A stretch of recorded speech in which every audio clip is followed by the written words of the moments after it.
Faz cerca de 10 mil anos que os seres humanos habitam a América Latina, construindo impérios e culturas imponentes.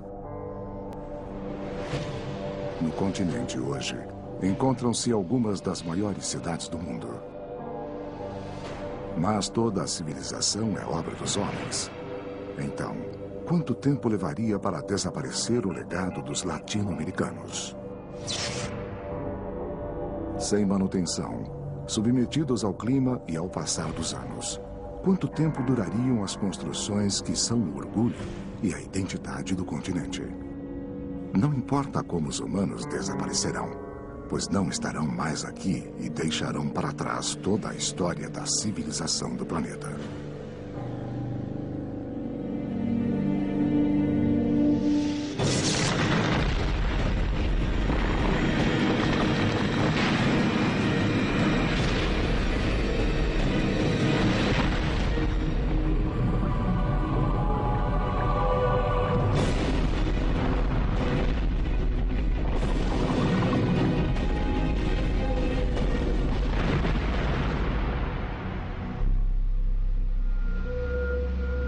Bem-vindos à América Latina. População zero.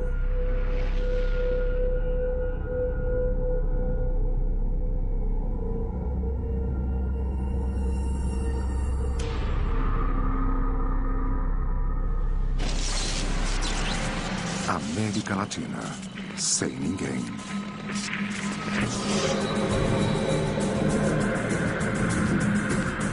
A América Latina, um continente especial, cheio de cidades gigantes e de locais naturais, voltará a ser como era antes da nossa chegada.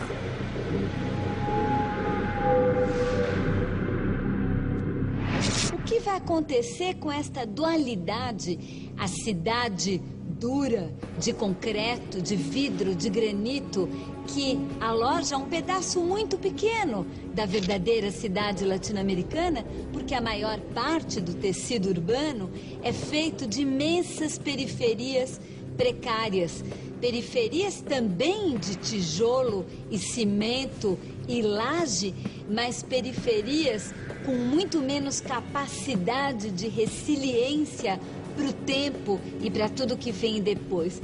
Como será que vão ficar essas periferias?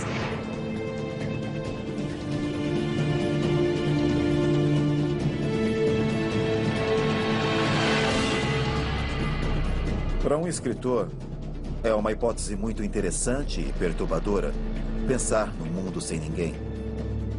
Mas também é interessante pensar que nosso mundo foi, em grande parte, desabitado por seres humanos. O ser humano ocupa, na história do planeta, apenas um fragmento de tempo. Portanto, não será novidade para o mundo não haver ninguém aqui.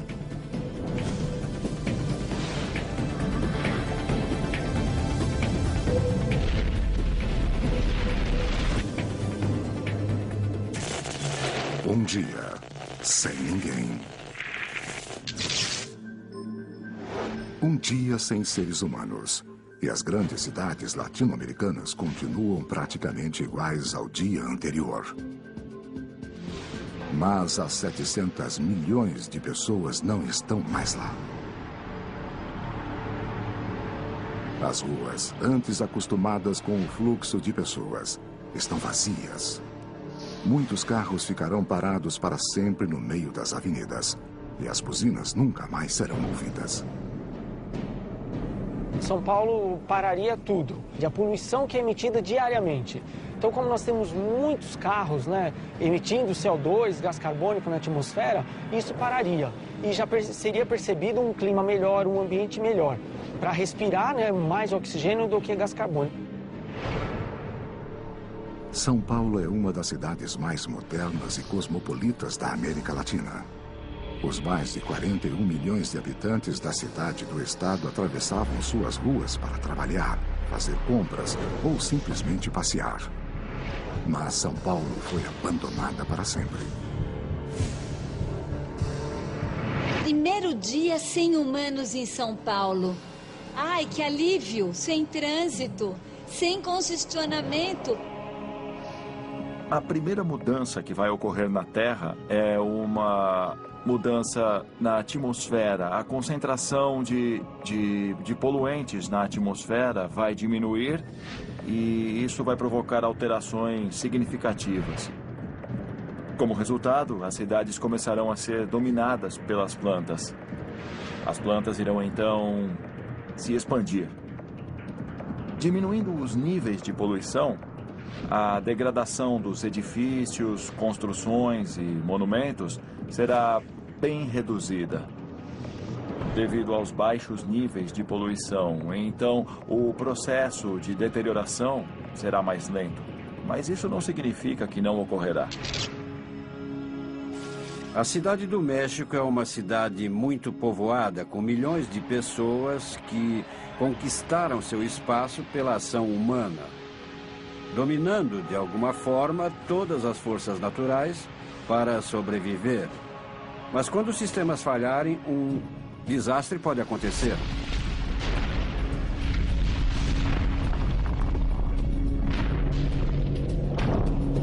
Muitos sistemas existentes na cidade são executados manualmente. Então, no mesmo dia em que a humanidade desaparecer, eles deixarão de funcionar.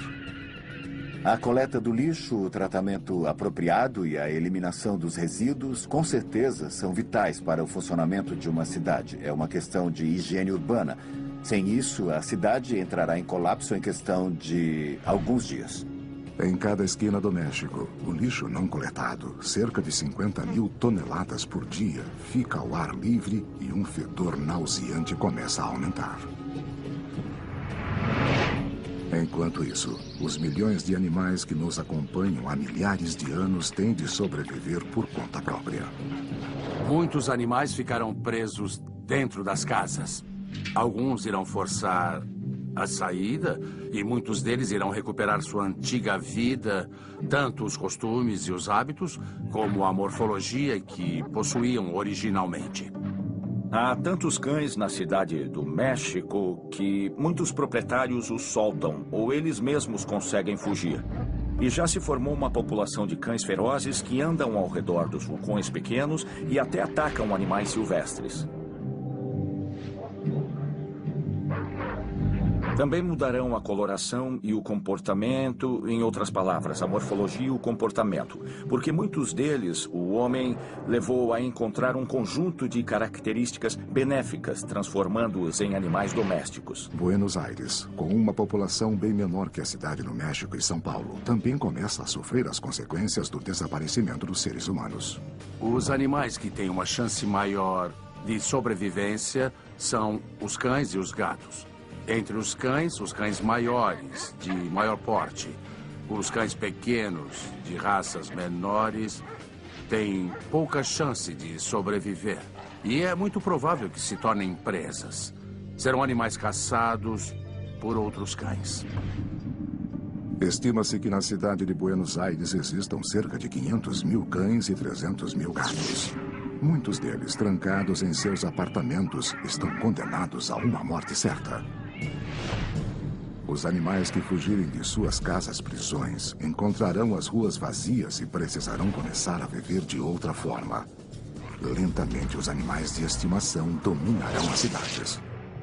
Enquanto a energia elétrica continuar a circular pelas cidades, os sistemas automáticos permanecerão em funcionamento, mas não por muito tempo. Devemos levar em consideração que a carga, se os humanos desaparecerem da face da Terra, irá diminuir gradualmente, certo? Essa variação de carga irá diminuir e então as estações geradoras começarão a parar. Não por causa do bloqueio, mas sim porque, na verdade, não haverá mais demanda a atender.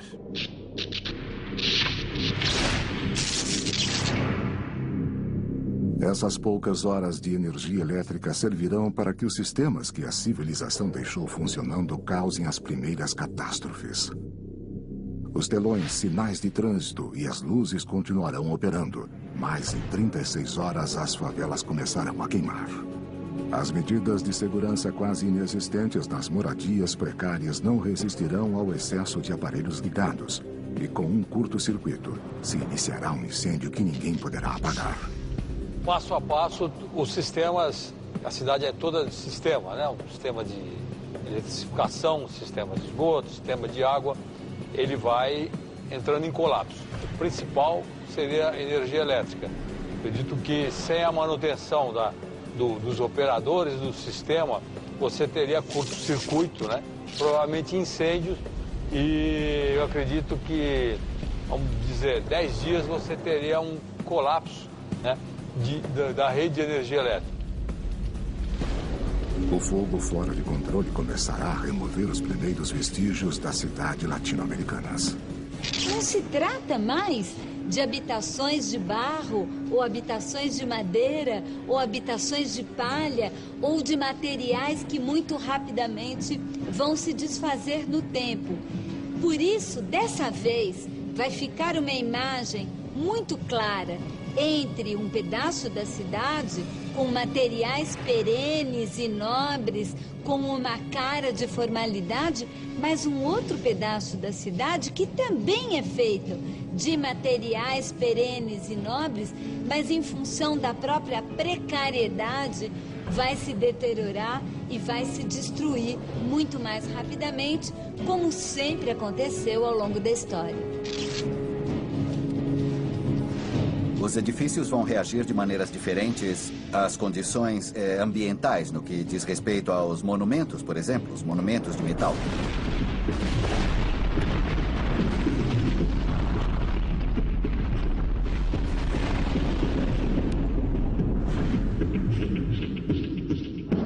Há uma possibilidade significativa de que muitas dessas edificações ou símbolos que testemunharam a história, o desenvolvimento da história do nosso povo, prevalecerão, sem dúvida, desde que as condições meteorológicas permaneçam razoavelmente estáveis.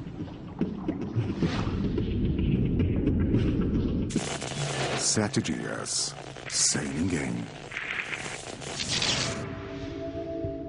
7 dias sem seres humanos na América Latina. E os resíduos nas casas e os restos de alimentos são invadidos por insetos e roedores que devoram tudo. Os animais de estimação que sobreviveram percorrem as ruas das cidades em busca de alimento. Há uma semana, os mais de 30 mil anos de convivência entre cães e humanos acabaram-se para sempre. O cão deve voltar a ser selvagem e obter seu próprio alimento. Os cães não são os únicos animais a perceber a ausência do homem, mas para eles a readaptação é mais difícil. Os gatos, mais independentes e menos milênios ao lado dos seres humanos, não têm problemas em obter alimentos. Sua principal fonte de comida, os roedores, saem às ruas fora do horário normal para se alimentar de resíduos. Quando nós vamos visitar as ruínas das cidades maias perdidas e encontramos aquelas paredes de pedra que simbolizam e lembram aquela civilização que se foi, eu sempre me perguntei: e essa civilização? Onde está o lixo dessa civilização?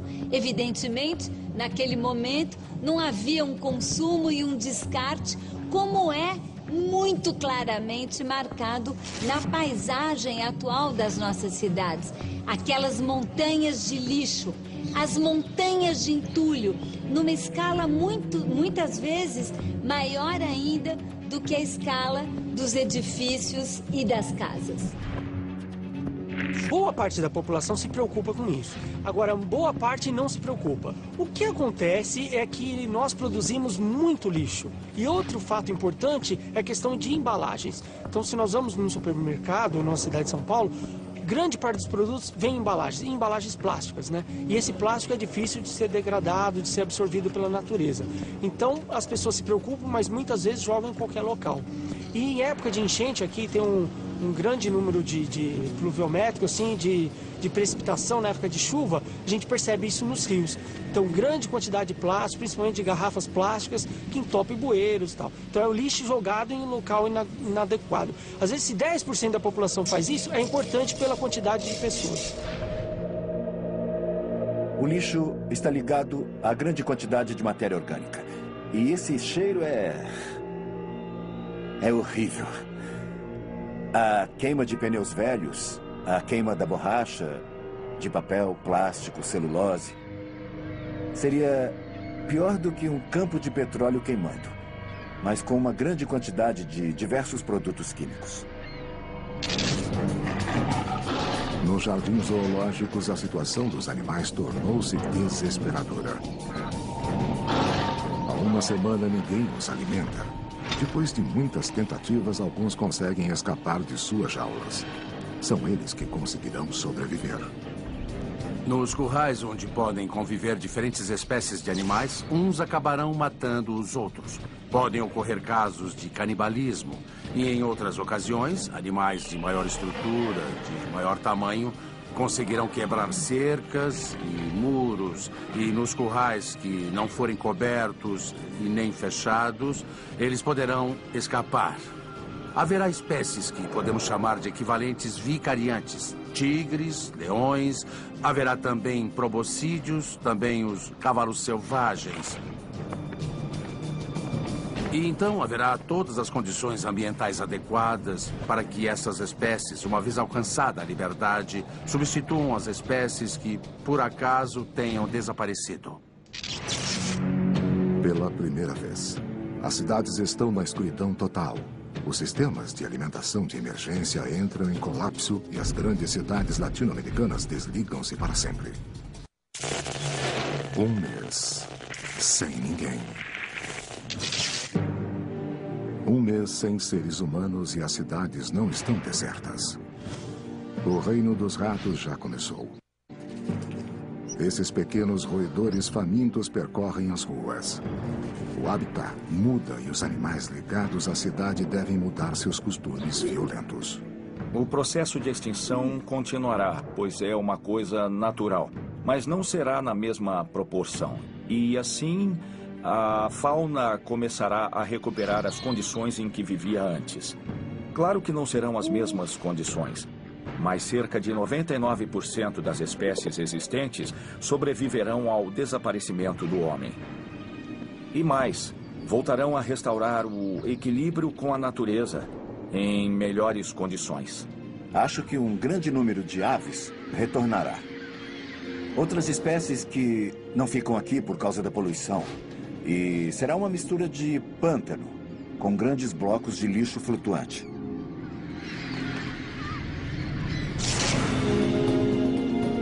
Na fronteira entre Brasil e Paraguai, no Rio Paraná, encontra-se a segunda maior hidrelétrica do mundo e a de maior potência.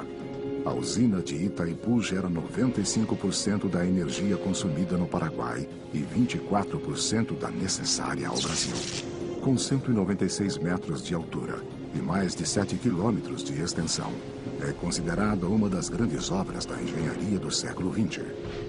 Para construí-la, foi utilizada a mesma quantidade de concreto que seria necessária para erguer 210 estádios de futebol do tamanho do Maracanã. A represa foi inaugurada em 1984, mas até hoje as paredes de concreto continuam em pé. O empreendimento levou cerca de 15 anos para ser construído, porque simultaneamente houve a construção civil e também a montagem eletromecânica das máquinas.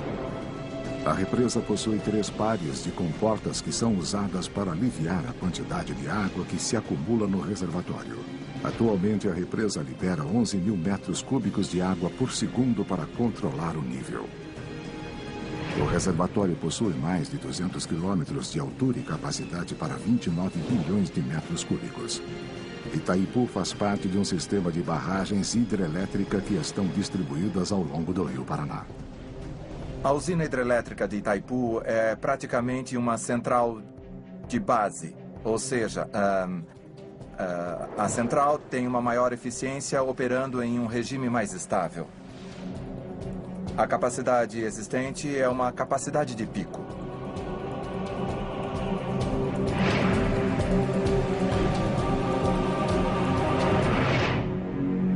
Sem seres humanos, a represa continuará a trabalhar para cumprir o propósito para o qual foi construída. Mas sem demanda de eletricidade, os 20 geradores começarão a desligar um a um. Sistemas de controle agem para manter uma frequência. Se não houver carga, haverá um aumento de frequência. Os dispositivos de controle irão desconectar os geradores e as turbinas continuarão girando no vazio. Estimo que em 6, no máximo 10 horas, as 18 unidades geradoras já estarão desligadas. Com as comportas fechadas, a energia e o fluxo do Rio Paraná em pouco tempo passarão do nível da represa. Possivelmente a água começará a subir com a ausência de seres humanos e passará pela crista da represa. Então se formará uma cachoeira nas comportas que estão no nível inferior. E a água começará a correr.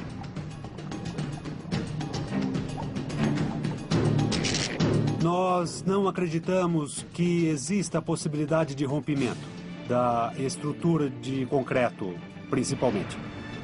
A parte de concreto da represa deve durar muitos e muitos anos. O enroscamento, no entanto, quando a água começasse a passar sobre a represa, isso levaria, eu calculo, de 45 dias a 2 meses, mais ou menos, para começar a se deteriorar. A uma velocidade incrível, uma das maiores obras da América Latina irá desaparecer para sempre sob o rio que controlou por mais de um quarto de século. A chuva e o vento lentamente cobrem as estradas com uma fina camada de solo e as sementes começam a germinar. E uma nova vegetação, como não se via há anos, reaparece timidamente no asfalto.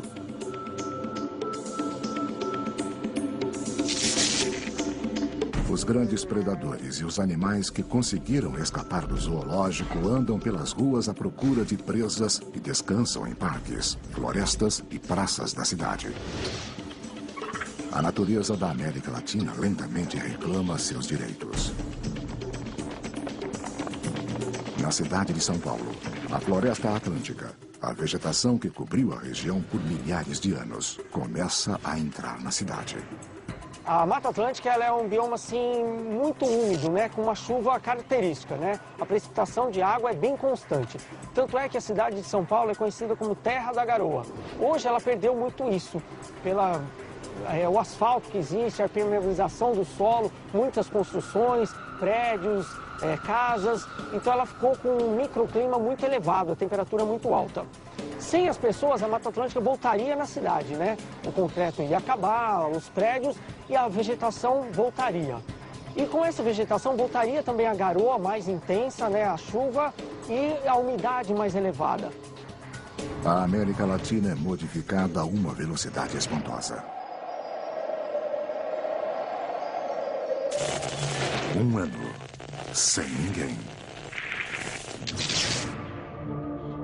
Um ano sem seres humanos na América Latina. E as áreas tropicais e subtropicais mudam drasticamente.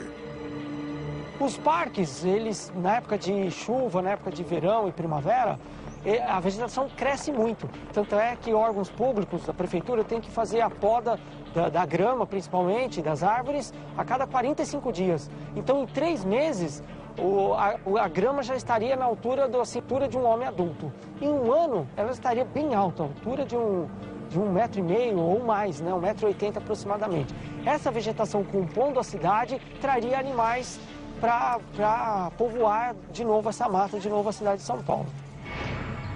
A Mata Atlântica avança, ocultando uma cultura que reinava apenas 360 dias antes.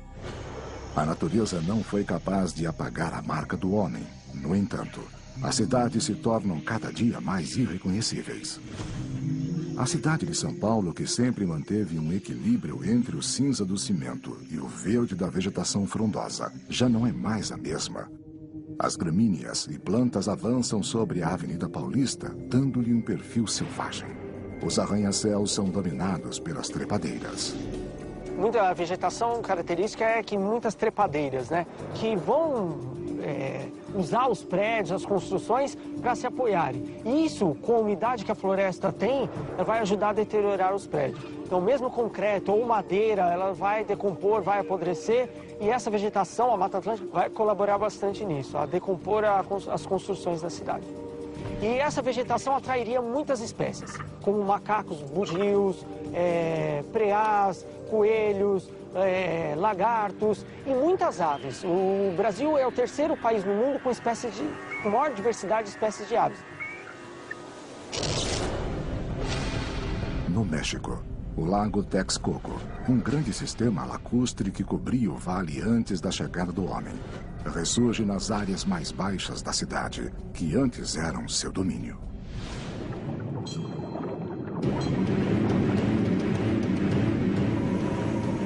O vale era completamente preenchido de água, era um lago dividido em água doce e salgada. Havia uma represa separando as águas dos dois lagos. E a cidade começou a construir pequenas ilhas que gradualmente foram se consolidando e começavam a crescer, sendo ligadas por 4 pistas. A conquista foi feita de barco. Demoliram os templos e jogaram os escombros, aumentando assim o nível das ruas. Eu acho que toda a parte antiga, a cidade velha, do jeito que está agora, será inundada. A parte oriental, que é a parte mais populosa da cidade, será inundada. Então, cerca de 70% da população, as áreas mais populosas, ficarão sob a água. Na cidade de Buenos Aires, rios e córregos canalizados voltam a ressurgir. A principal razão é que, como nada mais controla os ralos e bueiros, as ondulações naturais levam toda a água pluvial para a costa do Rio da Prata.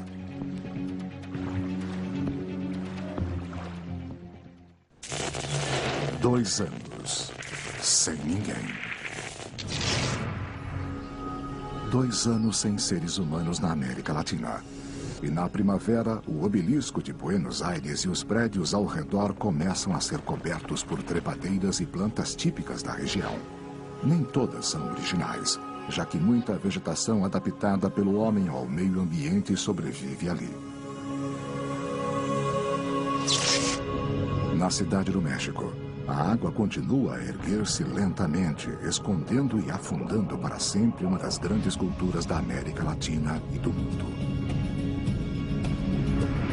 É um divisor de águas, é uma bacia fechada que não está ligada ao mar naturalmente. Então, a tendência é que volte a se encher de água, causando uma inundação no primeiro ano ou em 2 anos. A flutuação normal da estação seca à estação chuvosa é de cerca de 7 metros. Então, seriam uns 10 metros em 2 anos de água sobre o nível atual. Pode ser muito interessante ver os prédios do centro caindo na água, com a vegetação que retornará com um ecossistema formado por vegetação nativa, pássaros, peixes e outros. Seria muito interessante, quase como um filme futurista.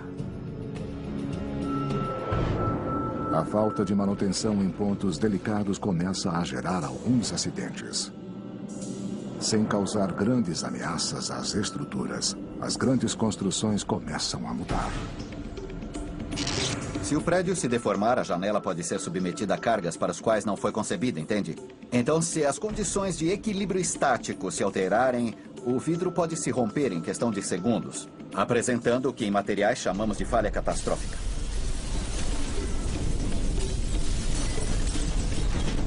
Então, haverá uma sequência de eventos que, uma vez começada com a degradação inicial do concreto, pode provocar outras coisas. O próprio vidro é quimicamente muito estável, pode durar séculos. Todos os edifícios, os materiais de construção das edificações, a pedra, o cimento, os materiais de alvenaria em geral, são porosos. Então, se a água se acumular no subsolo, ela começará a subir por capilaridade, amolecendo as bases desses edifícios. As áreas rurais, principalmente de cultivo e animais de pastoreio, também começam a sofrer com a partida do homem. Quando não houver mais humanos, não haverá mais agricultura nem pecuária. E essas pastagens naturais irão recuperar rapidamente o espaço. As culturas não sobreviveriam porque são delicadas. E as espécies que estão mais adaptadas ao meio e que foram eliminadas pelos seres humanos foram removidas e foram subjugadas em prol do cultivo, quando as culturas não tiveram cuidado adequado. Essas espécies que estão bem adaptadas ao ambiente irão ocupar o espaço. As culturas não sobreviverão. Provavelmente com os animais aconteça algo semelhante, mas não tão rapidamente como com a agricultura. Os animais se tornarão indomados, as espécies mais adaptadas ao ambiente sobreviverão. Os que tiverem mais defesas e irão conviver após um equilíbrio natural juntamente com a fauna selvagem. A última safra colhida pelos seres humanos permanece armazenada em silos. Mas dentro desses reservatórios enormes, os grãos fermentam perigosamente. Um grão é danificado por razões físicas, ou seja, por teor de água, temperatura e umidade. E por razões biológicas, devido a insetos, ou fungos, ou roedores, ou por questões técnicas devido ao manejo dos grãos. Ou seja, se foram guardados úmidos ou se estavam partidos, machucados. Sem seres humanos, esses grãos permanecem inalterados, resultado dos inseticidas que os protegem. Então, a partir desse momento, se houver a hipótese dos insetos atacarem, grão será transformado praticamente em matéria inerte. E talvez isso cause algum tipo de superaquecimento, podendo levar também a algum processo, inclusive a combustão espontânea.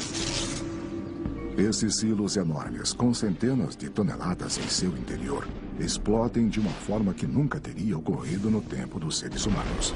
Mas sem eles, não há como evitar. As explosões perturbam a vida pacífica das pradarias, que já haviam se desacostumado ao som dos tratores e colheitadeiras. 5 anos, sem ninguém. 5 anos sem seres humanos na América Latina. Os grandes edifícios da capital do Chile, Santiago, começam a ser cobertos por eras. Esses prédios enormes estão cheios de vida. As aves de rapina da região encontraram um novo lugar para fazer seus ninhos. Os prédios abandonados vão servir também como um refúgio para aves selvagens e outras espécies de mamíferos em liberdade, podemos dizer. Na cidade litorânea de Praia Grande, no Brasil, o ar salgado trabalhou rapidamente nos ferros de edifícios. No caso das obras litorâneas, próximas ao mar, aí sim nós teríamos o ataque da maresia, que também ataca as estruturas de concreto armado. Então, as estruturas próximas ao mar se deteriorariam mais rapidamente do que as que estão no interior. 10 anos sem ninguém. 10 anos depois que o último homem andou pela América Latina, as cidades mudaram drasticamente. Os milhares e milhares de carros que ficaram paralisados em ruas e avenidas são devorados por 2 inimigos que competem entre si e se complementam: a ferrugem e a vegetação.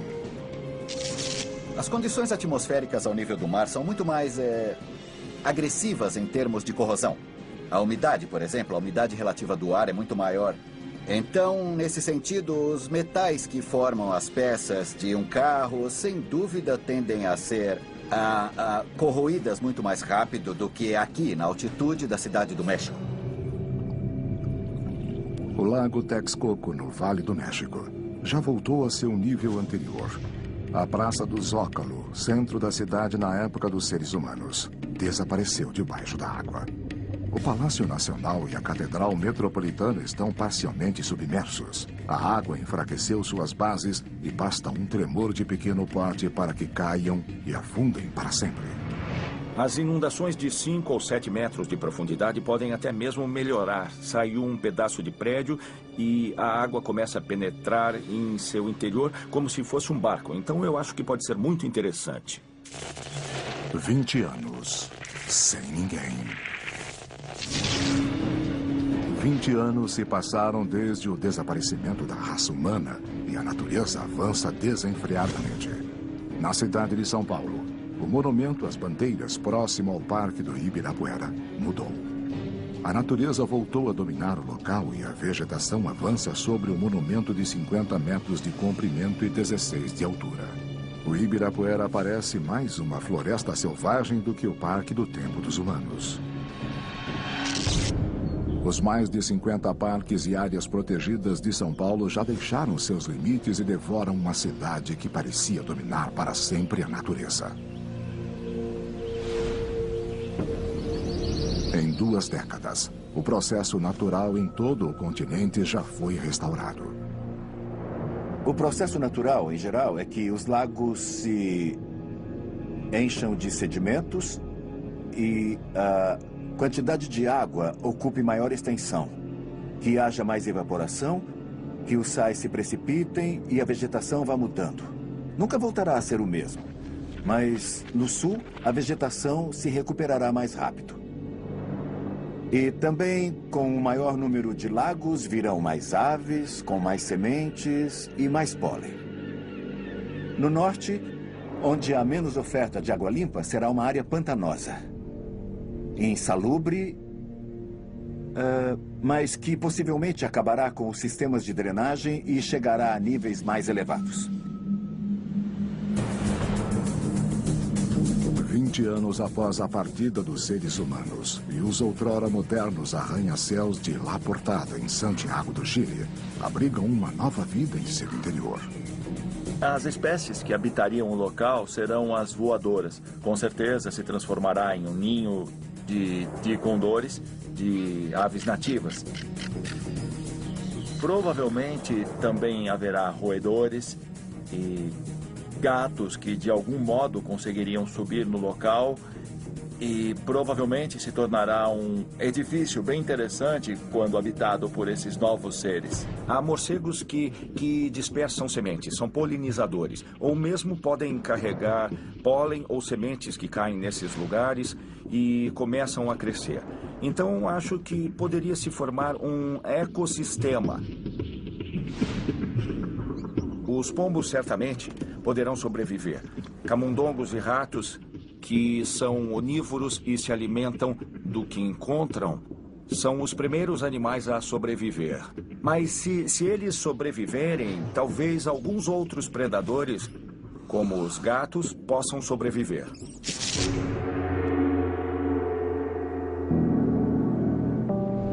Duas décadas também foram suficientes para que a calçada dos mortos que ligava as pirâmides do Sol e da Lua em Teotihuacan volte a ficar escondida. A calçada dos mortos é uma série de pátios em diferentes níveis. Não é uma avenida, não é uma calçada como a conhecemos. E muitos templos têm suas fachadas principais e escadas em direção à calçada dos mortos. A parte superior, retangular, que é como um grande painel, parte dela virá abaixo. Porque foi o que vimos, o que se vê nas partes corroídas que não foram restauradas. As rampas têm um declive, o que seria muito mais estável do que a parte de baixo da edificação, que está exposta de alguma forma, como as pinturas nas paredes, e isso provavelmente será perdido.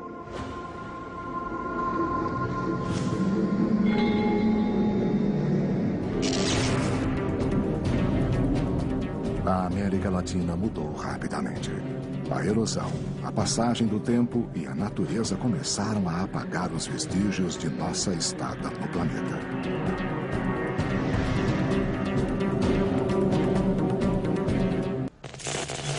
Trinta anos sem ninguém. Faz 30 anos que o último latino-americano observou a paisagem da cidade de Bogotá. Mas tudo mudou e se algum humano retornar, terá dificuldade em reconhecer o bairro em que vivia e trabalhava. A floresta tem avançado pela cidade. Casas, edifícios e estradas se escondem sob a vegetação. Esta cidade que viveu e se desenvolveu por mais de 500 anos não conseguiu sobreviver ao desaparecimento dos colombianos.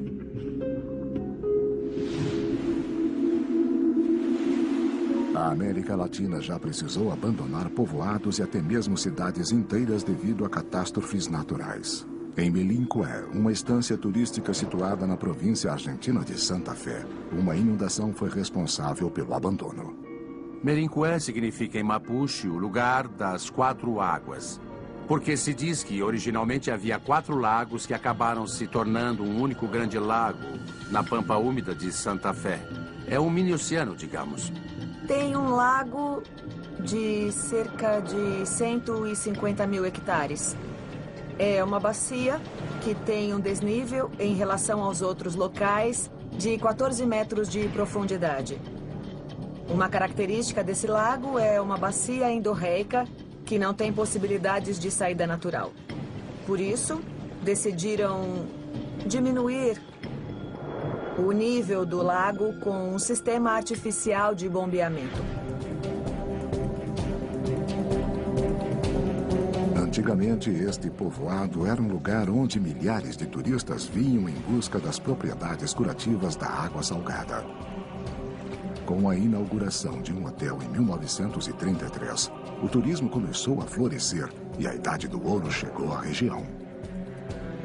Havia um balneário e, digamos, o hotel era a principal construção.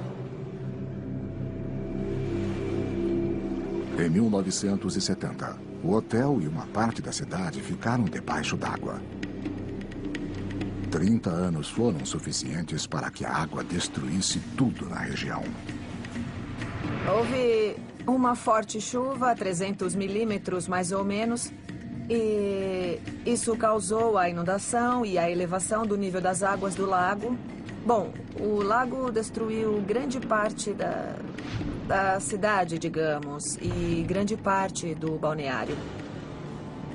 Tinha chegado no povoado, o cemitério estava debaixo d'água, por exemplo, e tinha chegado a quase 3, 4, 5, 6 quarteirões dentro do povoado. E no lado oeste da cidade, tudo estava inundado. Em 2000, a água baixara, mas já havia feito seu trabalho de desgaste nas fundações das casas. A água é um dos inimigos mais poderosos dos edifícios de concreto e de outras construções modernas. Que são de ferro, essencialmente, e a água do lago, que tem a característica de ser muito ácida, com um pH alto, o corroeu, chegando a dissolvê-lo completamente. 75 anos, sem ninguém. O Anjo da Independência é um dos maiores símbolos da cidade do México. Na época dos seres humanos, essa estátua de 45 metros de altura e pesando 7 toneladas era um ponto de encontro dos cidadãos.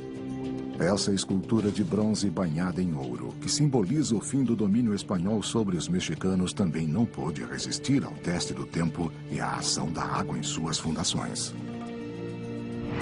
Ela tem uma estrutura metálica que forma a coluna, e esta coluna é coberta de blocos de pedra da pedreira de Echegaray. O anjo é de bronze, revestido de folha de ouro.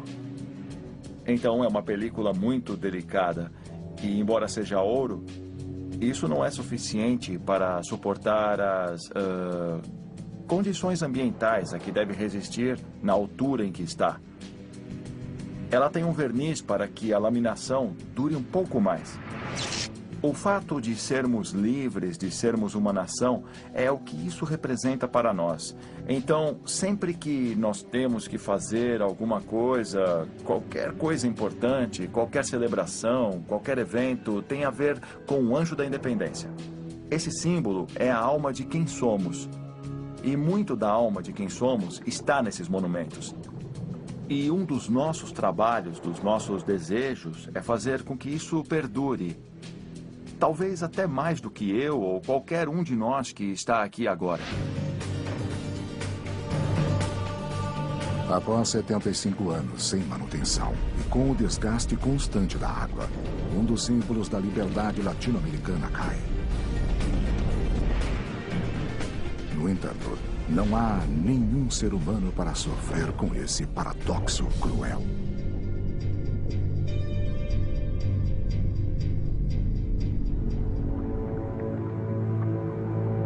Milhares de quilômetros de distância, o obelisco de Buenos Aires, um dos símbolos da cidade, sobreviveu graças às características geologicamente estáveis da região. A umidade relativa age sobre o concreto e o peso começa a superar a base da construção, que não é mais tão sólida quanto na época dos seres humanos. Um pequeno movimento, um vento mais forte ou uma mudança de atmosfera será o suficiente para que, no momento certo, o símbolo de Buenos Aires caia.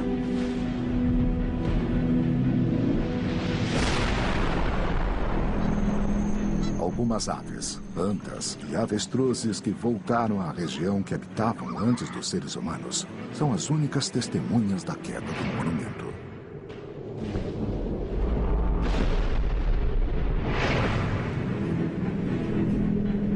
Faz 75 anos desde o desaparecimento dos seres humanos. E nas áreas inundadas, as estruturas de concreto já não têm a mesma resistência. Além da água, as regiões instáveis colaboram com o desaparecimento das cidades. Basta um pequeno tremor e o prédio do centro do México desmorona. O edifício, que já havia suportado, cai vítima da falta de manutenção e reparos que seriam necessários para que continuasse em pé. O concreto é um aglomerado de substâncias conhecidas como óxidos, óxidos de silício, de alumínio, alumínio silicato, que têm a característica de se degradarem com o tempo, principalmente se as condições meteorológicas forem muito agressivas. Começam a se carbonatar, ou seja, começam a se decompor em outras substâncias que podem provocar a quebra ou a falha do concreto ao longo do tempo, se não for feita a manutenção adequada. Abrir esse espaço no concreto pode, inclusive, afetar o metal das vigas que sustentam o edifício. E, se essa corrosão atingir as vigas metálicas, eventualmente elas podem falhar. E em último caso, podem até causar a queda do edifício. Na cidade do México são poucas as construções que se mantêm em pé. Este vale imponente lembra vagamente o lugar por onde andaram pela última vez os mexicanos.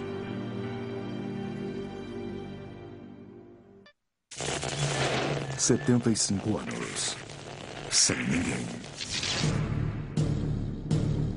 75 anos depois que o último ser humano cortou a grama nas margens do rio Tigre, em Buenos Aires, a floresta recuperou seu esplendor. O rio Paraná já superou todas as barragens que diminuíam seu fluxo e voltou ao normal. As áreas ao redor são extremamente férteis devido às condições meteorológicas e à enorme quantidade de limo no rio. Esta combinação deu ao local, antes do tempo dos humanos, uma biodiversidade extraordinária que lentamente começa a se reinstalar na região.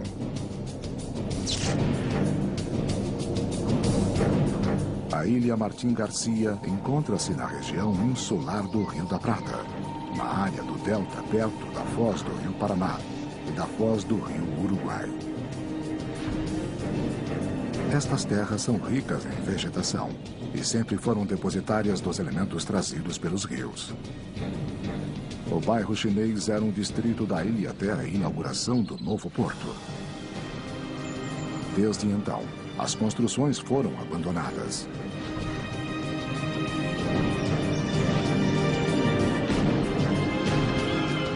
A natureza lentamente tem se adaptado, incorporando cada casa, cada quarto, como parte de sua geografia. Um século sem ninguém. Um século se passou desde que a América Latina era habitada por humanos. As cidades desapareceram debaixo da vegetação. Boa parte dessas cidades foram cidades construídas para os automóveis.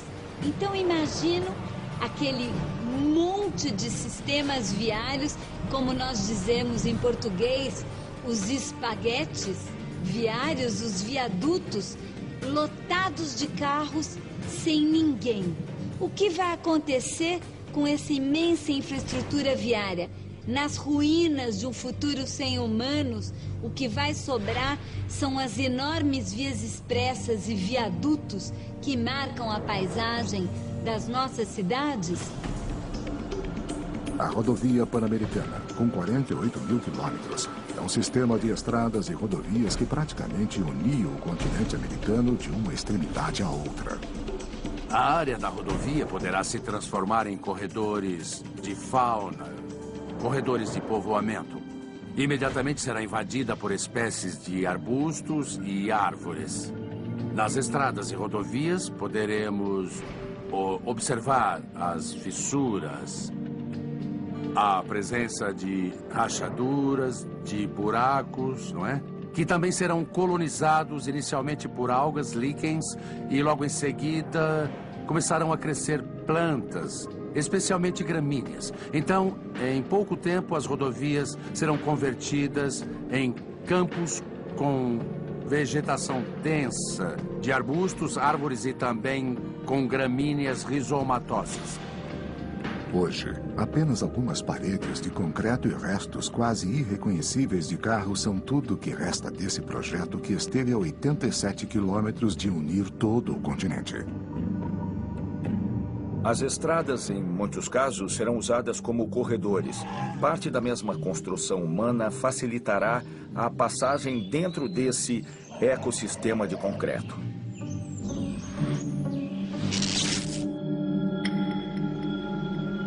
A Ilha Martín Garcia foi descoberta em 1516 pela expedição de Juan Díaz de Solís e foi transformada em prisão em 1765.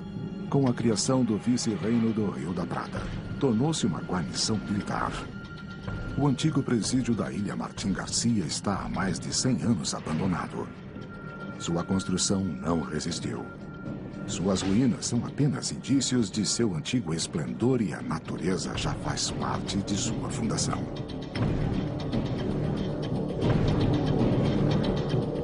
Suas paredes não resistiram ao tempo. E sem teto, e sem chão, restam apenas as paredes externas, por serem mais espessas, mantiveram-se de pé.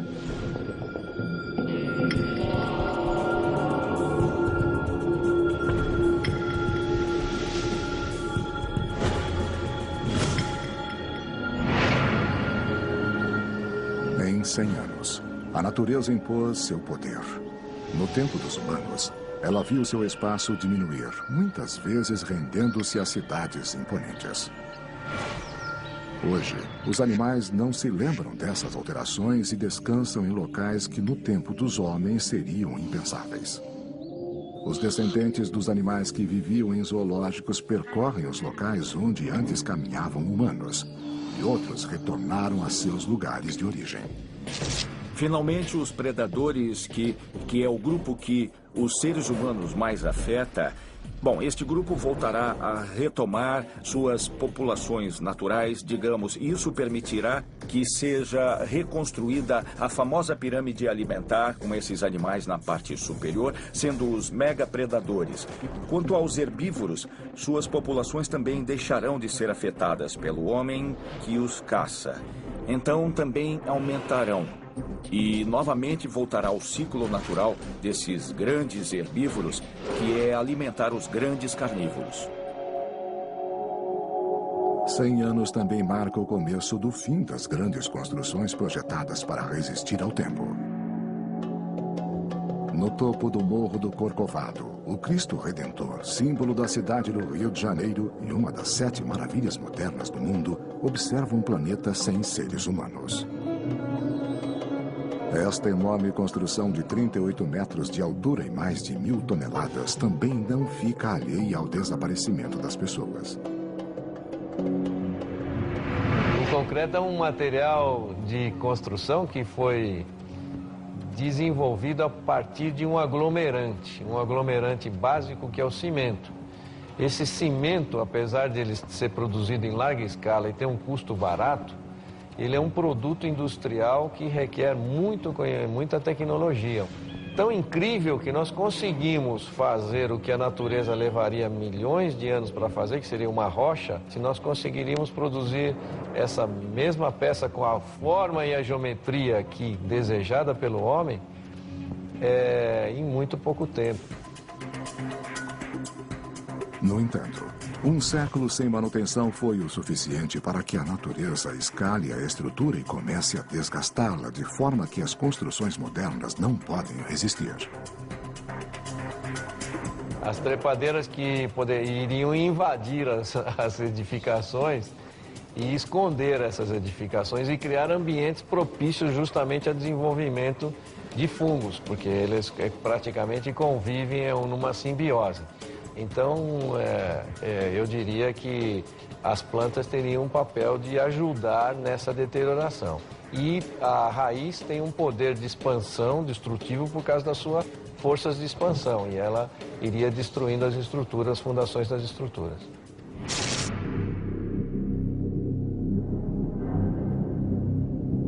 A ponte de San Roque González de Santa Cruz liga a cidade paraguaia de Encarnación a Posadas, na Argentina.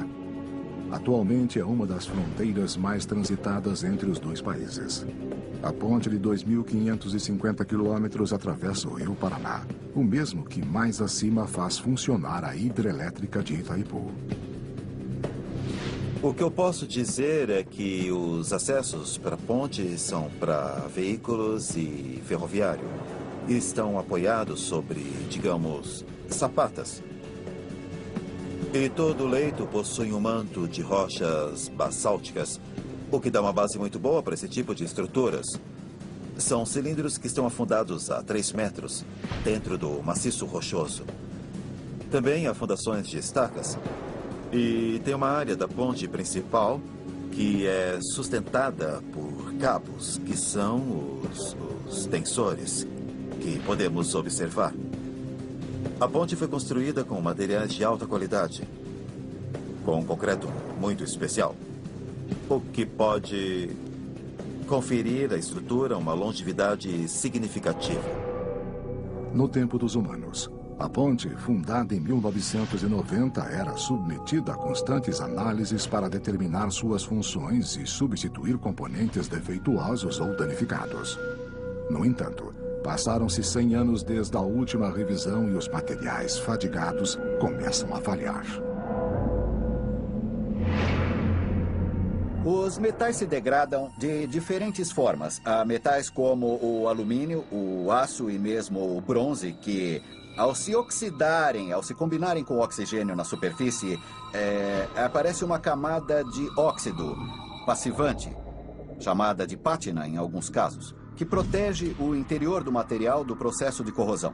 Então, quando ocorre a passivação, o material já não sofre nenhuma degradação. É por essa razão que, sob condições de ataques atmosféricos propícios, o metal pode durar muitíssimos anos. Sem os seres humanos, as pontes continuam a manter sua função, ligar duas margens da costa. Faz 100 anos que os animais utilizam a ponte como um caminho natural em sua migração. Mas eles não poderão fazer isso para sempre. A corrosão por causa da tensão fica cada vez mais grave. E entrará em uma progressão não aritmética, mas sim exponencial, certo? Que com certeza irá encurtar facilmente o tempo. As braçadeiras, fracas e oxidadas, estão prestes a falhar. Vemos como se fosse algo realmente rígido, mas na verdade é flexível e está vibrando constantemente. Essa vibração, embora haja elementos que a absorvam, percorrem o cabo chegando à extremidade e agem como se pegássemos uma lata e a dobrássemos várias vezes, quebrando-a devido à fadiga. Após um século e meio, as margens deste grande rio voltam a ficar separadas para sempre, como havia sido desde muito tempo antes dos humanos. 150 anos sem ninguém. 150 anos após a saída do homem da América Latina, as construções modernas, que foram edificadas com materiais muito mais frágeis do que as antigas, começam a desmoronar uma após a outra. Primeiro é a vez dos arranha-céus de La Portada, em Santiago do Chile. Os sistemas de instalação de um edifício como este deixarão de operar. Todos os sistemas de manutenção e também a sua fachada vai começar a se deteriorar, o que obviamente fará com que este edifício entre em processo de deterioração. Este prédio, que era o orgulho da cidade, com quase 200 metros de altura, se foi para sempre.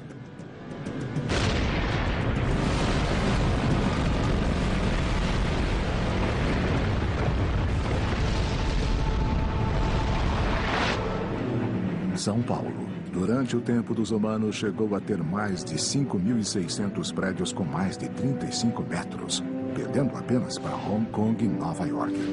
Mas tudo mudou. 150 anos foram suficientes para que os mais poderosos gigantes, construídos para desafiar o clima, a lei da gravidade e a natureza, acabem se rendendo ao tempo.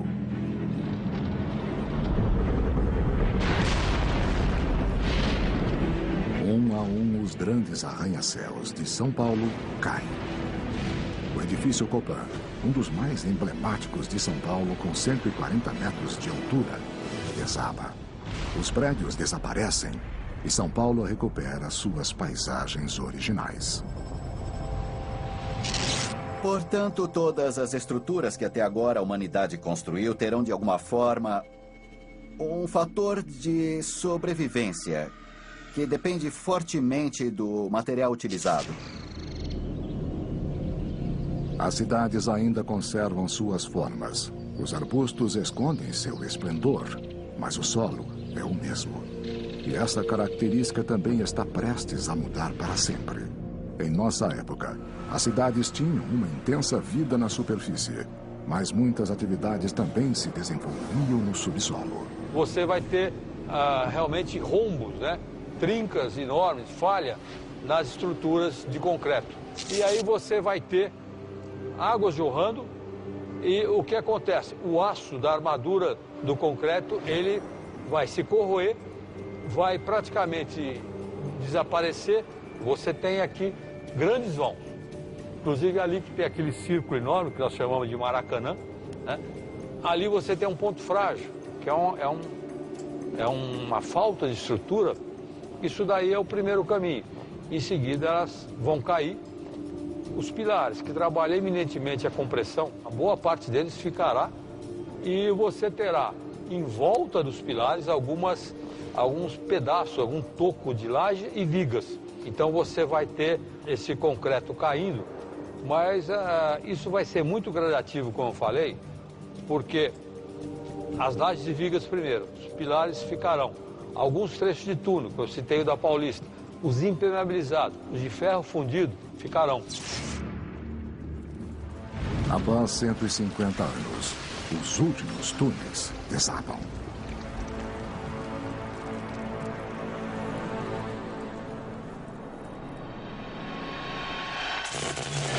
"200 anos sem ninguém." Passaram-se 200 anos sem seres humanos na América Latina e as cidades não são as mesmas. As áreas florestais do continente mostram 200 anos de abandono. Regiões que foram habitadas, onde grandes civilizações foram construídas e, mais tarde, abandonadas. As missões jesuíticas foram estabelecidas em território espanhol no século 27. Nas regiões das províncias do Paraguai e do Rio da Prata. O objetivo dos jesuítas era construir cidades para os Guarani. Lá, eles ensinavam a cultura ocidental e evangelizavam os nativos, enquanto aprendiam costumes locais. Esse sincretismo se refletiu na arte e nas construções erguidas. Em 1744, lá viviam mais de 84 mil índios. As missões tinham sido bem-sucedidas. No entanto, em 1767, a Ordem dos Jesuítas foi dissolvida pelo Papa e os sacerdotes precisaram deixar a área. Aos poucos, essas cidades foram abandonadas há mais de 200 anos. Durante esse tempo, a natureza avançou sobre as construções, deixando em ruínas uma civilização que prometia durar para sempre, quase como um exemplo da utopia mítica. Essas construções antigas devem sobreviver por muito mais tempo do que os edifícios modernos. O concreto, exceto quando a haste começa a oxidar, principalmente pela salinidade em cidades que ficam perto do mar, começa a ser corroída e a se romper, e o concreto acaba se partindo. A água também ataca as bases.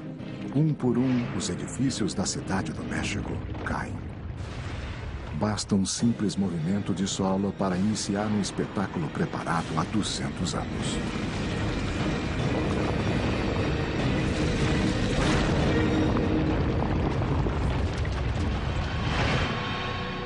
O Cristo Redentor, inaugurado em 1931 na cidade do Rio de Janeiro, começa a mudar de forma para sempre.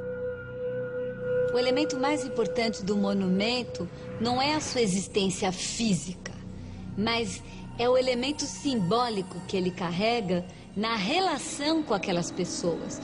O Corcovado, o Cristo Redentor no Rio de Janeiro, além de ser belo e de a partir dele se ter uma bela vista da cidade, ele representa também uma civilização, a civilização carioca do morador do Rio, e ele só tem significado enquanto essa civilização perdura. Portanto, eu não vejo como possa existir um monumento sem a civilização que lhe confere um significado e uma importância. Um de seus braços enfraquecido cai com o próprio peso. –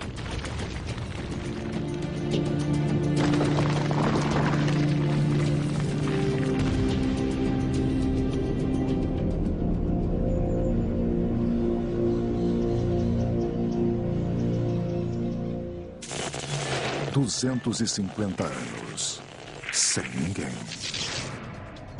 Passaram-se 250 anos desde a partida dos seres humanos na América Latina. E nos morros do Rio de Janeiro, o Cristo Redentor que coroava a cidade já não vê a mesma paisagem que observava quando fora construído. E não verá mais. 250 anos foram tempo suficiente para que se mantivesse sem manutenção. O corpo que ainda sobrevivia, coberto pela vegetação, cai para sempre. O terreno não suporta mais seu peso. A inclinação é maior do que o ideal e a gravidade termina de fazer seu trabalho. O que nos perguntamos é: esse mundo sem humanos será percebido por quem? Pensemos nos símbolos nacionais, nas bandeiras de cada um dos nossos países. Pensemos, por exemplo, em cada um dos símbolos pátrios. Quem poderá interpretar o significado dessas convenções, que são, em última análise, os símbolos? Onde ficará a identidade da América Latina se não forem esses símbolos? Que certamente ficarão em pé. Mas que inteligência poderá interpretá-los?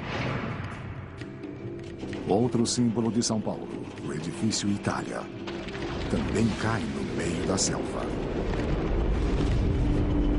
Os animais morrem esmagados, ficam sem moradias e devem reajustar-se a uma nova paisagem, mais uma vez.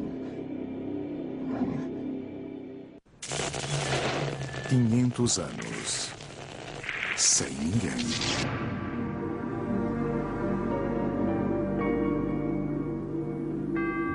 500 anos se passaram desde que o último latino-americano pisou neste local que em nada se parece com o que conhecíamos.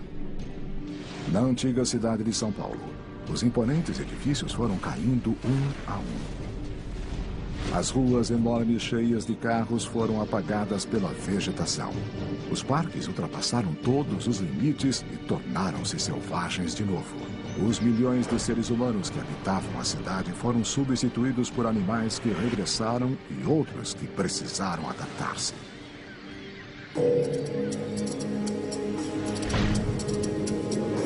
A Mata Atlântica que antes era ameaçada, agora cresce e avança.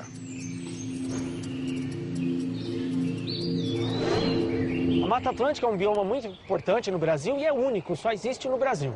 Hoje, infelizmente, só existe 7% de Mata Atlântica que existia originalmente em 1500. Essa Mata Atlântica está mais concentrada no estado de São Paulo e na borda da cidade de São Paulo. E ela tem uma vegetação muito rica e uma diversidade de espécies animais também muito rica. E isso é importante para a cidade de São Paulo. Se a cidade de São Paulo não existisse, não tivesse mais pessoas, essa mata iria voltar onde ela é originalmente, aqui na cidade de São Paulo. O Rio da Prata devorou uma parte da cidade de Buenos Aires. E o restante foi destruído pela vegetação, rios e córregos que retornaram ao território. O México recuperou totalmente seu sistema lacustre. A urbanização que começara 1.200 anos atrás, quando os astecas encontraram Quetzal com a serpente na boca, um símbolo de que era o lugar indicado pelos deuses para fundar sua cidade, se foi para sempre. 1000 anos. Sem ninguém.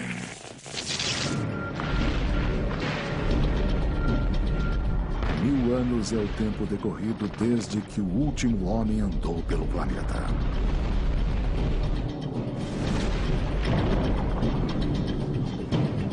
Nenhum latino-americano conseguiria reconhecer seu lar.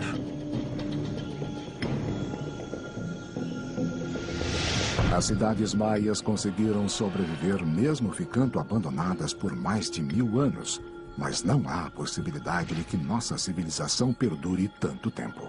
Porque não tem tanta massa como nós temos na pirâmide, e os espaços vazios que ele tem daria para criar ambientes para se desenvolver a deterioração nos espaços vazios.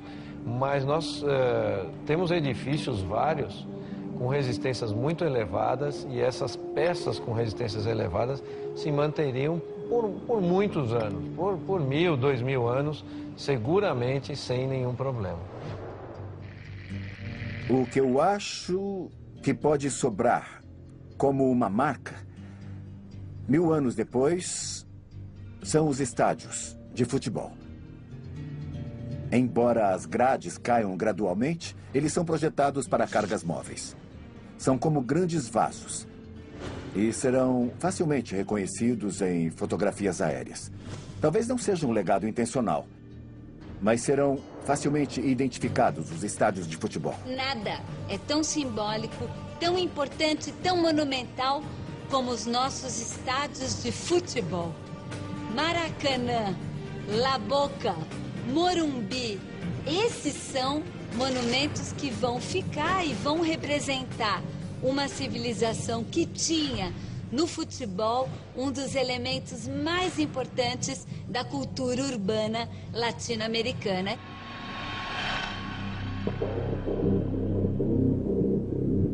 Algumas construções sobreviverão, mas paradoxalmente, muitas serão as que utilizaram técnicas milenares.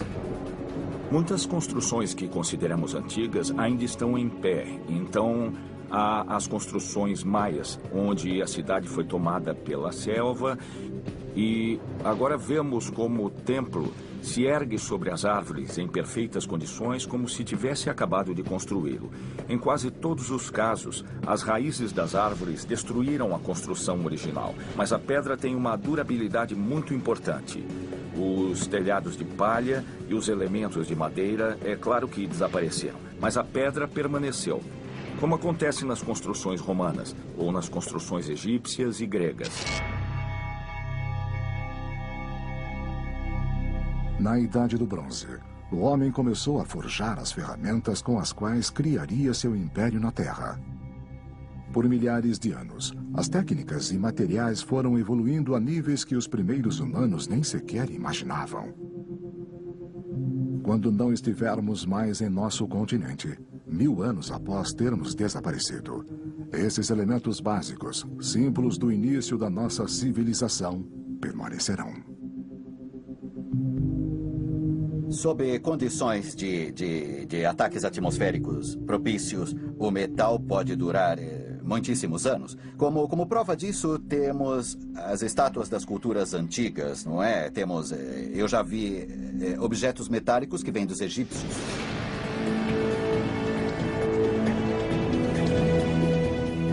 Na Cidade do México, encontra-se a segunda maior escultura de bronze do mundo, El Cabalito. El Cabalito foi uma proeza em si mesma. É a estátua equestre de Carlos IV, que chegou ao poder em 1788 e terminou em 1808. O vice-rei tentou bajular o rei da Espanha e sugeriu a construção da mesma. O problema é que, a princípio, não havia dinheiro e a fizeram de madeira. Ela foi colocada na base e, em menos de 2 ou 3 anos, desapareceu, estragou. E para conseguir o bronze, levou-se mais 3 anos para ter matéria-prima suficiente, estanho e cobre, para fazê-la. É obra de um dos maiores arquitetos e escultores da época na Nova Espanha, que se chamava Manuel Tossa. E é o último esforço importante da monarquia espanhola na Nova Espanha e foi o início da independência. No fundo do lago Texcoco, a estátua ainda mantém sua forma e talvez, algum dia, um ser inteligente a encontre.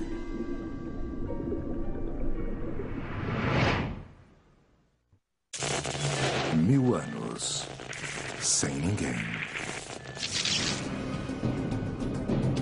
1000 anos se passaram desde que o homem deixou a América Latina para sempre.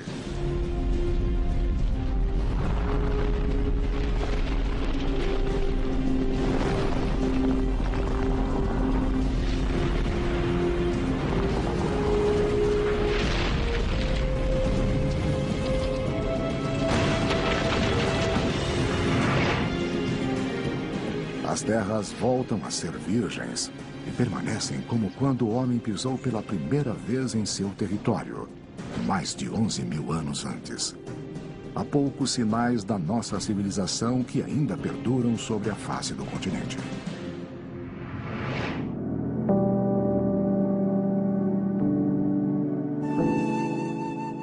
No Vale do México, a 45 quilômetros da cidade, encontram-se as ruínas da maior cidade da antiga América Latina, Teotihuacan, o lugar onde os deuses eram venerados na língua náhua.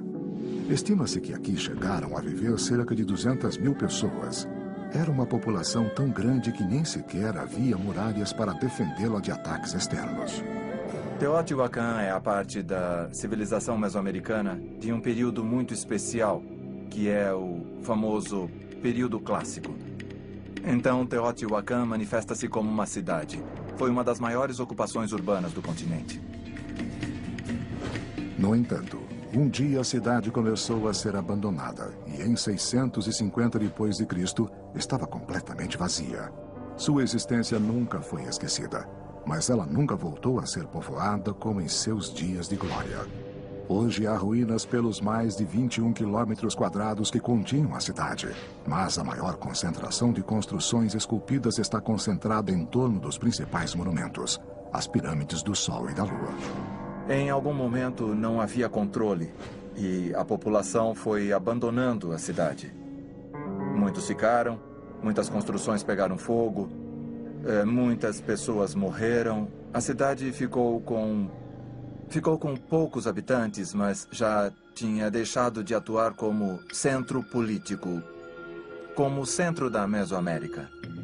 Parece que durante 150 anos havia uma população em partes da cidade. Não foi um abandono, pode-se dizer, repentino, até que chegou um momento na época tolteca e asteca que já não havia Teotihuacan. Embora essas impressionantes construções tenham sido restauradas, elas ficaram abandonadas por 1.300 anos. Uma cidade atual com essa idade, sem nenhuma manutenção, estaria bem diferente. Eram materiais antigos que só eram utilizados, atenção, em grandes construções. As casas das pessoas eram feitas de outros materiais, mais perecíveis. Esses grandes edifícios tinham fins cerimoniais ou comemorativos, por isso se esforçavam tanto para construí-los com materiais que, sem dúvida, durarão muitos séculos ainda. E eu acho que sim, ultrapassarão a existência, a sobrevivência do concreto.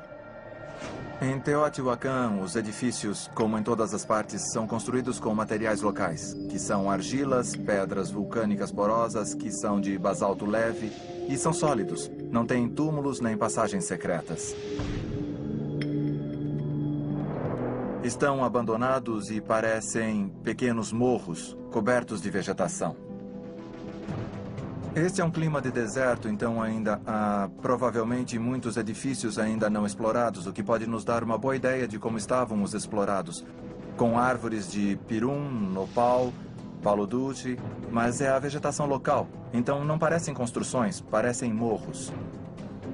E a vegetação está concentrada porque o solo é rochoso e não permite o cultivo, então quando não há áreas de cultivo para os agricultores modernos, é um terreno abandonado. Essa paisagem ondulada e árida é o presente de uma das culturas mais importantes que já viveram em nosso planeta. Cidade do México, onde algumas construções de pedra, herdadas dos primeiros colonos da região, se recusam a desaparecer.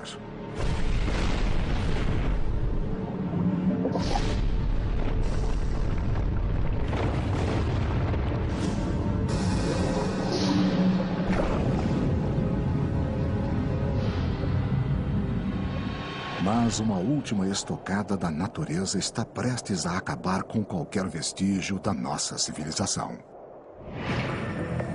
O Popocatépetl é um vulcão, ou seja, ele teve erupções de tipos diferentes.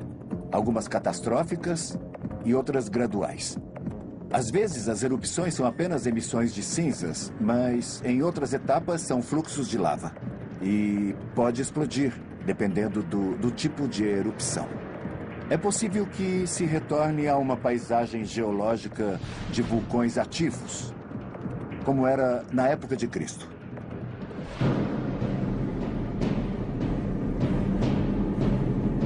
A zona de perigo imediato é a zona de Xochimilco, o Pedregal de San Ángel, a universidade. Podem ficar cobertos de lava e cobertos de produtos tais como bombas vulcânicas e também cinzas. Isso afetará a vegetação imediatamente, mas em cerca de 2.000 anos, a vegetação voltará a se recuperar sobre a lava, principalmente sobre a lava basáltica.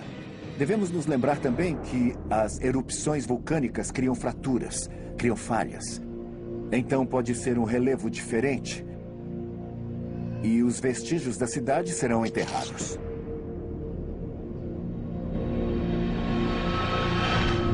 O Popocatépetl, ou Montanha Fumegante no idioma náhuatl, se encontra a 55 quilômetros da cidade do México. Este vulcão, que dormiu por 1000 anos, acorda para terminar para sempre com os vestígios da cidade do México.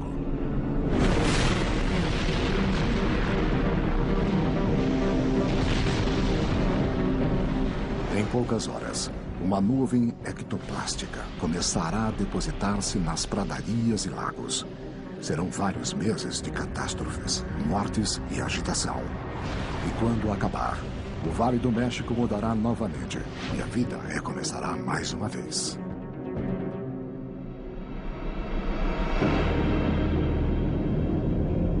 O que entenderia uma inteligência alienígena na Terra? se chegasse e visse a nossa civilização, as nossas cidades destruídas, o que entenderia? Porque diferentes culturas convivem na América Latina. Como interpretarão os grandes edifícios em cidades como Buenos Aires, como São Paulo e Caracas? Poderão diferenciar o que hoje é Tenochtitlán, no México, por exemplo? E curioso, porque às vezes aos próprios seres humanos nos custa diferenciar e tentar entender em que pontos foram semelhantes. E em que pontos foram diferentes essas civilizações que até hoje ainda convivem na América Latina.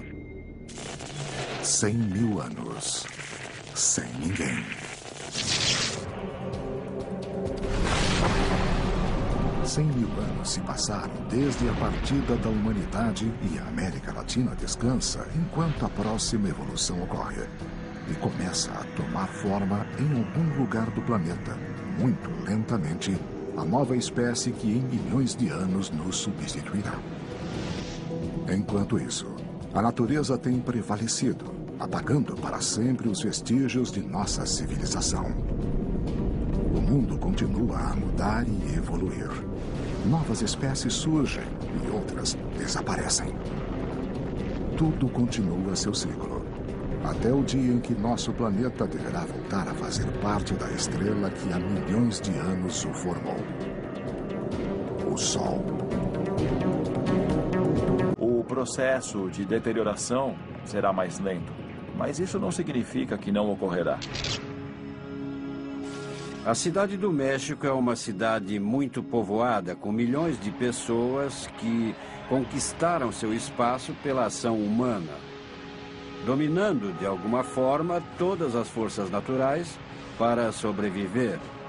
Mas quando os sistemas falharem, um desastre pode acontecer.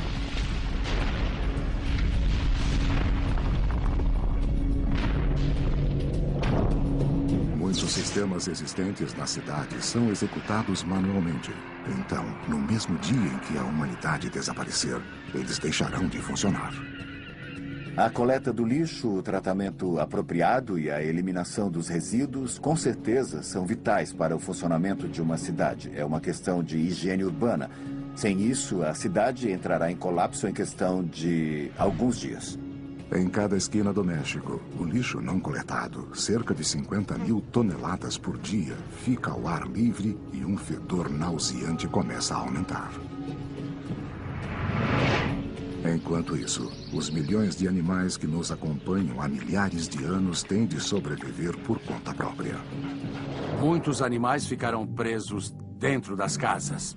Alguns irão forçar a saída e muitos deles irão recuperar sua antiga vida, tanto os costumes e os hábitos, como a morfologia que possuíam originalmente. Há tantos cães na cidade do México que muitos proprietários os soltam ou eles mesmos conseguem fugir. E já se formou uma população de cães ferozes que andam ao redor dos vulcões pequenos e até atacam animais silvestres.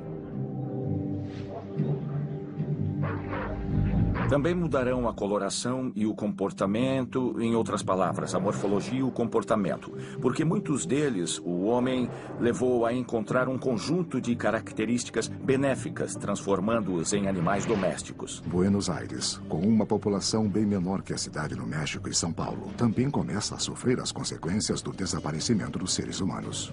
Os animais que têm uma chance maior de sobrevivência são os cães e os gatos.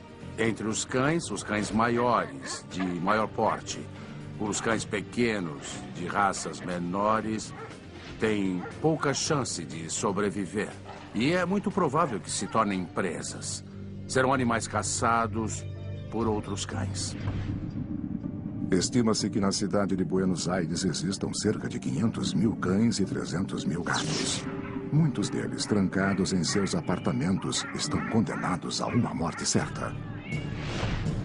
Os animais que fugirem de suas casas-prisões encontrarão as ruas vazias e precisarão começar a viver de outra forma. Lentamente, os animais de estimação dominarão as cidades. Enquanto a energia elétrica continuar a circular pelas cidades, os sistemas automáticos permanecerão em funcionamento, mas não por muito tempo. Devemos levar em consideração que a carga, se os humanos desaparecerem da face da Terra, irá diminuir gradualmente, certo? Essa variação de carga irá diminuir e então as estações geradoras começarão a parar. Não por causa do bloqueio, mas sim porque, na verdade, não haverá mais demanda a atender. Locais naturais. Voltará a ser como era antes da nossa chegada.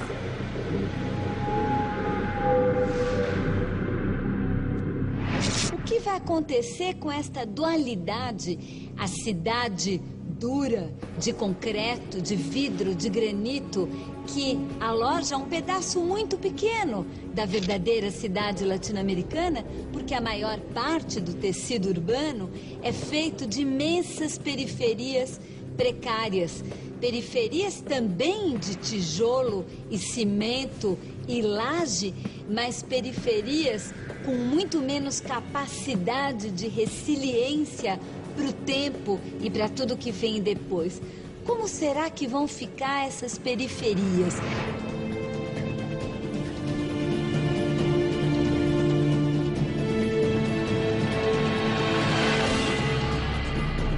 Para um escritor, é uma hipótese muito interessante e perturbadora pensar no mundo sem ninguém.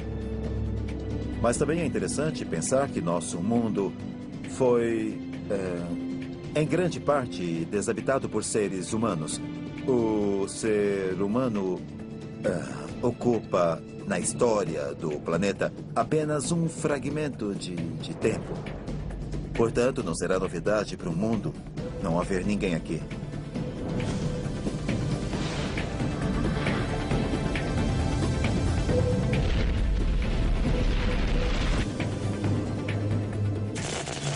Um dia, sem ninguém.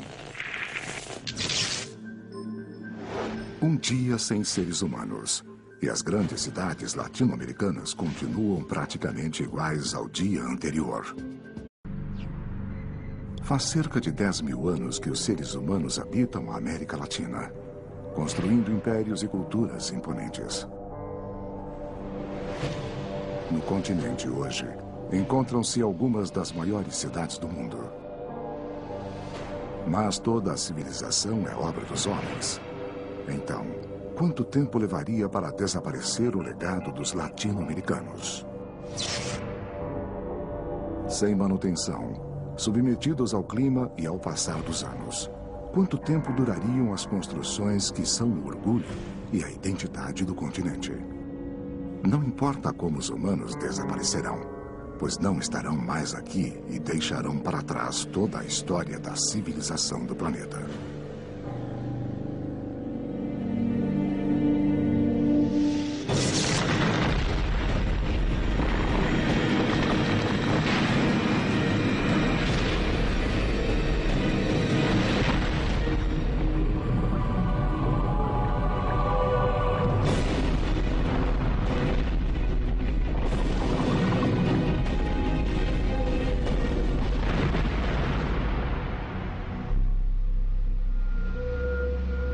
Bem-vindos à América Latina. População zero.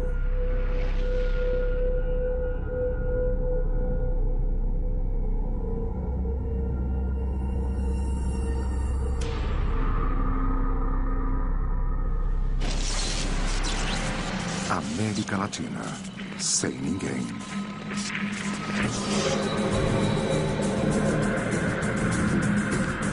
A América Latina, um continente especial, cheio de cidades gigantes e de... Mas as 700 milhões de pessoas não estão mais lá. As ruas, antes acostumadas com o fluxo de pessoas, estão vazias.